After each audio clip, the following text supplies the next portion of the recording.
The war council of the Krelt Dominion gathered in the Sanctum of Conquest, a vast chamber carved from obsidian and bathed in the crimson glow of war banners. Holograms flickered above the central war table, displaying fleets in motion, battle lines shifting, planets scarred by centuries of war. High Strategos Krevel Zun sat at the head, his armored frame motionless, golden eyes locked on the ever-changing maps of destruction. Across from him, the towering form of Primarch Velrith Zeo of the Vern Aegis Collective studied the same grim reports. Their war, spanning 800,000 years, had long since moved beyond strategy or reason. It was a cycle, an inevitability. The silence in the chamber was heavy, broken only by the low hum of ancient machinery. Then, without warning, the room shuddered. The holograms flickered. An unfamiliar voice cut through the chamber's stagnant air. "Your war ends in 50 minutes. Every figure in the room turned sharply toward the source. The voice had no source, no comm relay or encrypted channel. It simply existed, resonating through every device, every transmission node across both empires. A sharp intake of breath. Then, laughter. Krevel's lips curled in disdain. A phantom. A child's trick. He turned to his advisors. "Trace it. Now." The warlords around the table exchanged uncertain glances. Velrith, his lined features unreadable, spoke at last. "Who speaks?" The voice returned, calm, unhurried. "I am Commander Elira Voss of the Terran Solace Fleet. We are here to end your war." Velrith's expression tightened. The word Terran was ancient, barely more than myth. The council chamber burst into murmurs, a mixture of confusion and amusement. Krevel leaned forward, voice dripping with contempt. "You claim to end a war that has lasted longer than your species has drawn breath? This is the domain of titans, not fleeting creatures of dust. In 49 minutes, we will see." A chill crept into the air. An aide rushed to Krevel's side, whispering urgently. The transmission, if it was a transmission, was untouchable. No trace, no origin, no indication of fleet movements. It simply existed. Velrith narrowed his gaze. "If you are what you claim, then appear before us." A pause. "Step outside." The chamber doors hissed open. No orders had been given, but instinct drew them forward. As the warlords stepped onto the balcony of the sanctum, the star-riddled void stretched before them, dominated by the warring fleets of Krelt and Vern. Ships bristling with weapons clashed in an endless ballet of destruction. The stars pulsed with distant detonations. The sky was war itself. And then, the war stopped. Not by command. Not by treaty. By something else. One moment, the fleets raged. The next, silence. Thousands of warships hung motionless in space, their engines dead, their weapons frozen mid-fire. Plasma beams, missiles, kinetic rounds, every act of violence arrested in time. Even debris, caught mid-explosion, remained suspended, as though reality itself hesitated. And beyond them, something loomed. A void against the void. A shadow so absolute it devoured the light of stars. It did not gleam like metal, nor pulse with energy signatures. It was simply there. A warship unlike anything their ancient empires had ever conceived. Krevel's voice was a whisper. "What is that?" The answer came, unbidden. "That is the TSV Oblivion." The warlords stood in stunned silence. Velrith, ever the tactician, turned sharply to his officers. "Deploy a battle formation. I want every ship." "No." The single word carried more weight than a supernova. And with it, something changed. A Krelt battleship, the Varthol, broke free from its frozen state. Its crew, desperate to regain control, fired blindly at the unknown vessel. A full spread of Annihilation-class warheads streaked across the void, each powerful enough to shatter moons. The Oblivion did not move. It did not shield itself. It did not retaliate. It simply absorbed. The missiles never detonated. They reached the ship, touched its black hull, and vanished, devoured by something beyond comprehension. Then, without sound or warning, the Vothol imploded. Not in fire. Not in wreckage. One moment it existed, the next it did not. The silence deepened.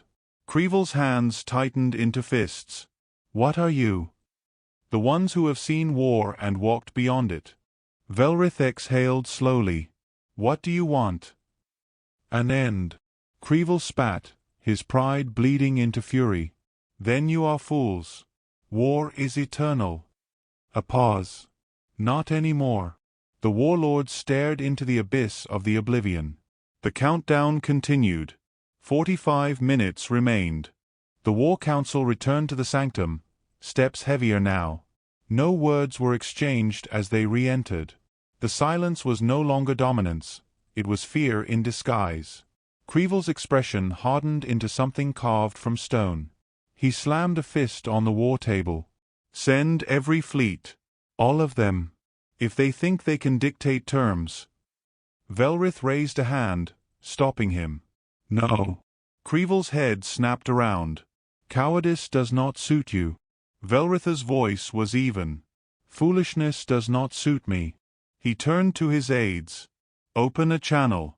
To it. A moment passed. The War Council's communication officers hesitated, uncertain if they could reach the entity that had spoken without origin or signal.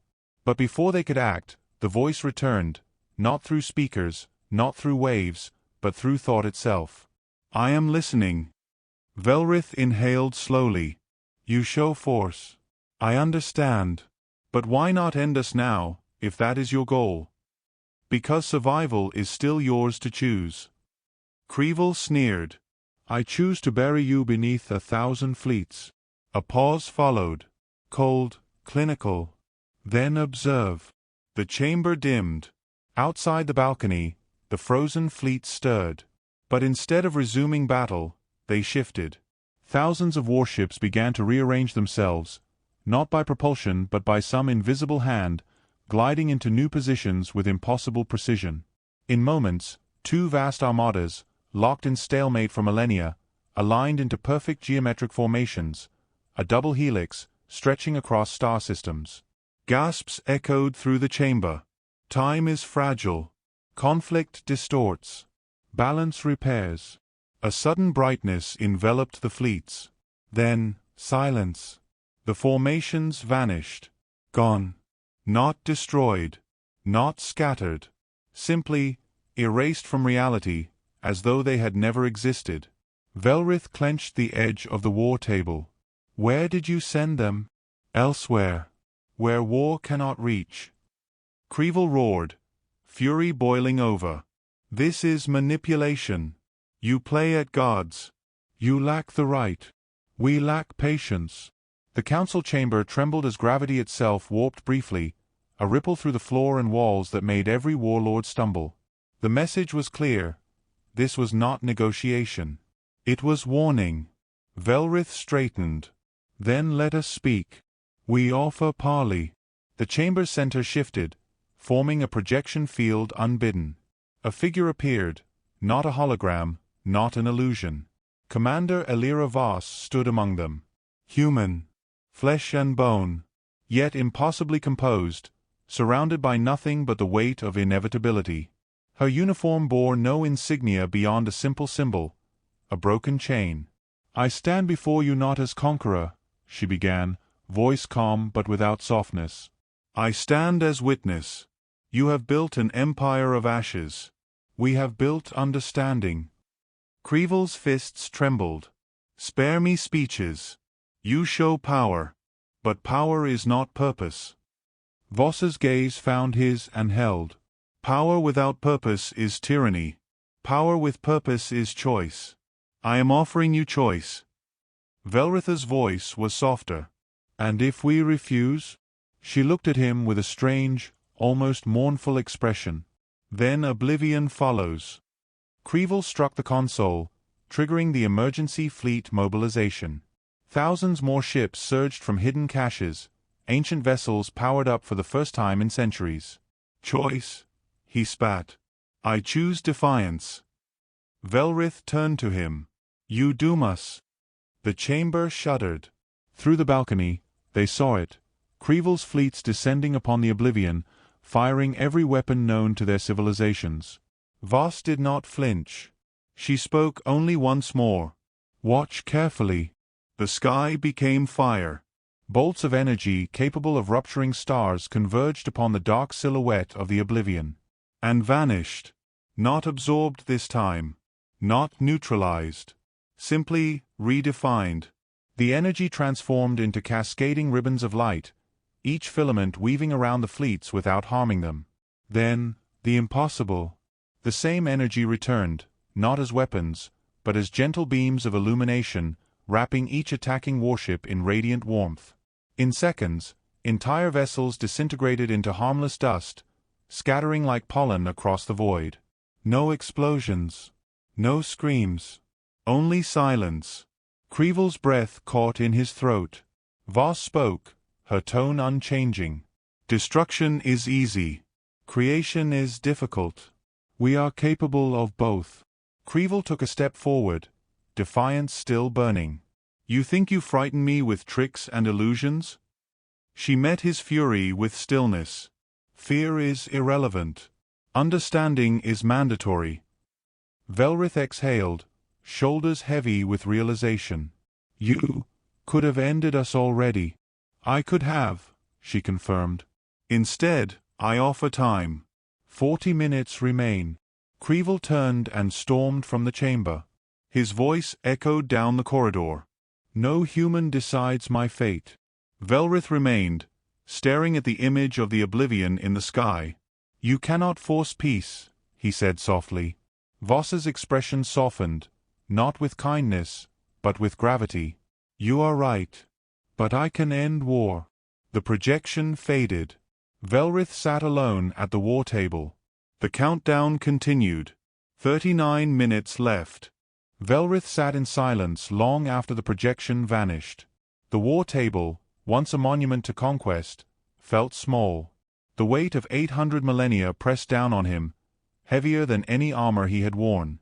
He closed his eyes, searching for justification.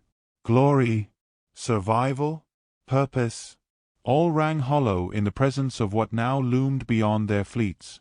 Creeville's voice crackled through the private channel, harsh and urgent. "Velrith, I am mobilizing the Primarch's spear. All forbidden arsenals. All final contingencies." Velrith's stomach turned cold. "You would use relics built to end existence itself?" "I will not be humbled by an upstart species with a ship and a threat. Our ancestors forged weapons beyond reason for this very moment. They forged them because they were afraid. They forged them so that fear would never chain us." Creeville ended the transmission without waiting for approval. Velrith stood and turned toward the balcony. The stars seemed quieter now, as if the universe itself was holding its breath. "Commander Voss." Her voice came instantly, as though she had been listening all along. "I hear you. Do you truly believe peace can be imposed by force?" "I believe peace begins with understanding. Force is only a reminder of what happens without it. You show restraint. Because I know power without wisdom is ruin." Velrith hesitated. "I have spent centuries fighting. I no longer remember the cause. Only the command. Then remember this: the cause was always fear." Outside, flashes of unnatural energy erupted. Creeville had begun his assault. He had unleashed weapons that reality itself tried to refuse: temporal fissures, entropy storms, gravitic singularities.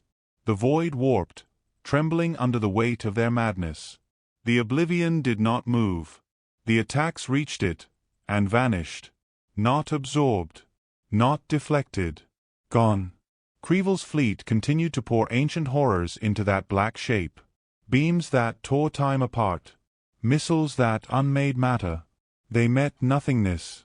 Velrith clenched the rail. "You could destroy us all without effort. That is not why I am here." "Why are you here?" "To offer choice. And if Creeville makes his choice for us all, then I will act. But only after every chance is given." Across the system, space twisted. Creeville's most forbidden device, the Axis shard, activated. A weapon designed to invert gravity across entire star systems, crushing planets into singular points. Velrith closed his eyes. You won't stop him. I already have. He opened his eyes in shock. The shard, now visible in orbit, fractured into 1,000 shards of harmless dust.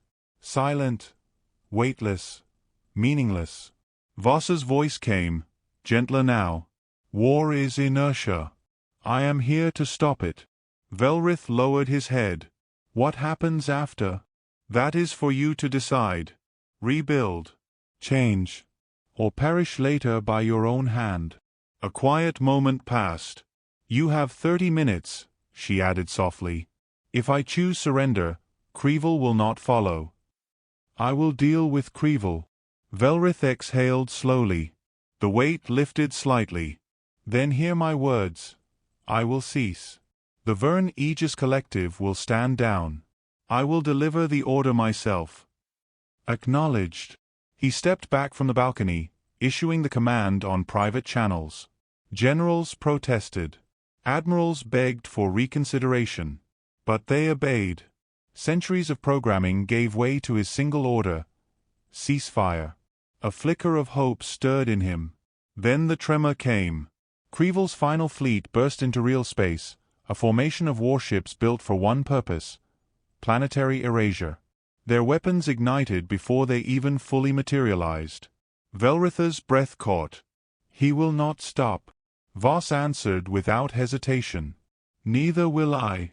Above them, reality shifted. The oblivion expanded, not physically, but perceptually, as if the concept of size itself bent around it. It encompassed the hostile fleet in shadow. Velrith watched. No explosion. No beam. Creevil's fleet simply ceased to exist. One moment, a force capable of annihilating stars. The next, absence. Creevil's voice came through one last time, broken and defiant. You think you've won, but you do not understand war. Voss's voice was quieter now. I understand too well. The channel fell silent. Velrith spoke one last time. And if I told you peace is not sustainable? Then I will leave you with the tools to try. And if we fail? Then someone else will try again. Until someone succeeds. Velrith nodded slowly. You are not what I expected from humanity. Neither are you from war. The projection faded for the last time. Velrith sat alone, breathing slowly. 20 minutes remained. The war-torn skies were still. Velrith stood alone on the balcony, looking into a universe that suddenly felt far larger than any conquest or borderline they had ever drawn. Below him, the ancient halls of the sanctum were silent. No alarms blared. No orders were shouted. The fleets had gone quiet. The war had gone quiet.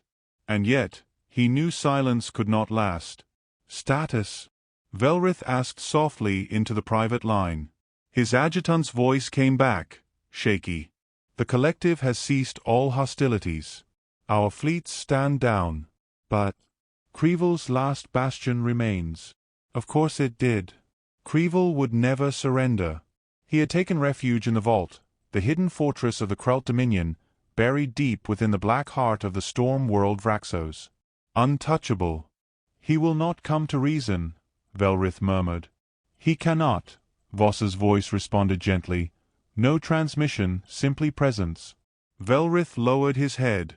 Will you kill him? Only if he forces me. A pause stretched between them. You offered choice, Velrith said quietly. I did. He rejects it. I know. The void outside shifted. From Vraxos, a surge of energy began to build.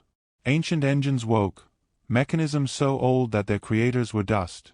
Creevil had activated the ruined spiral, a weapon of myth, something meant to unmake matter in a controlled chain reaction, swallowing systems, possibly galaxies. Velrith felt his breath catch. Even Creevil would not unleash that. But then, Creevil had never known defeat, and when such men faced the impossible, they chose destruction. Can you stop him? Yes, Voss answered. Will you? I will let him choose. The countdown appeared in Velrith's vision. 10 minutes.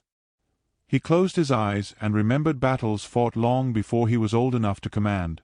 Worlds burning, oceans boiled, entire cultures erased, all for lines drawn on maps. "You should have come sooner," he whispered. "We couldn't," Voss answered. "Not until you were ready to hear us. I fear it's too late." "It's never too late until the last breath leaves."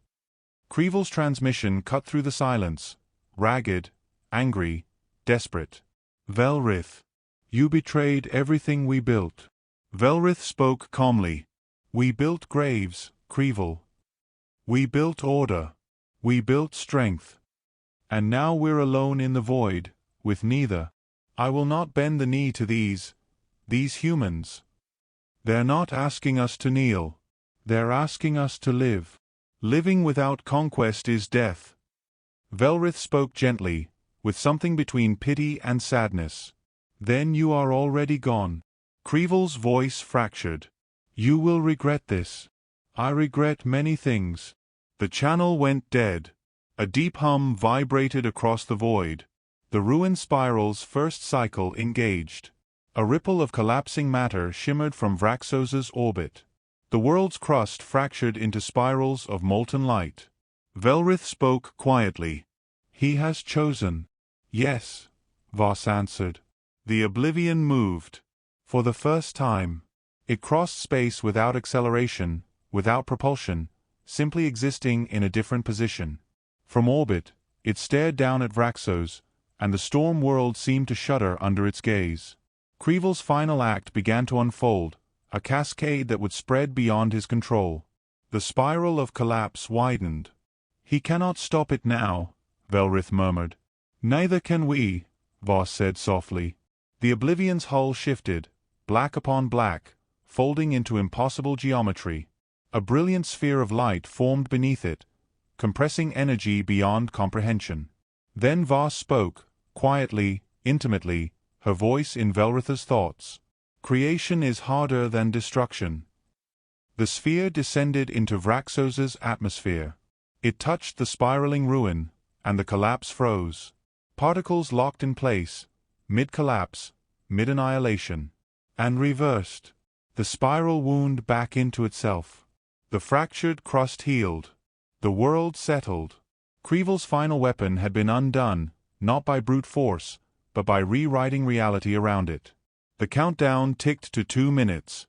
"What will happen to him?" Velrith asked. "What he chooses."